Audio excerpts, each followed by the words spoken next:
Health tip. కొందరు తరచుగా జలుబు, తుమ్ములు, దురదలు వంటి వాటిని బారిన పడుతుంటారు. సాధారణంగా ఇవన్నీ వాతావరణంలో మన ఒంటికి పడని వాటి వల్ల వచ్చే అలర్జీలు. వీటికి పరిష్కారంగా ఆహారంలో అల్లం, జీలకర్ర, పసుపు ఎక్కువగా తీసుకోవడం మంచిదట. ఇంకా మంచిది ఏంటంటే డాక్టర్ను సంప్రదించడం ఇంకా మంచిది. ఇవన్నీ కూడా వేటూనస్ నుంచి తీసుకున్నాం ఫ్రెండ్స్. మెదడుకు మేత.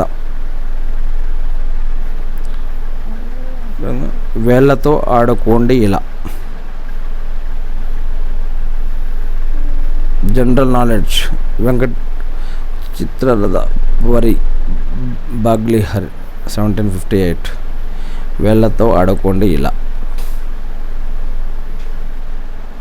సో ఇవన్నీ వేటూనస్ నుంచి తీసుకున్నాం ఫ్రెండ్స్.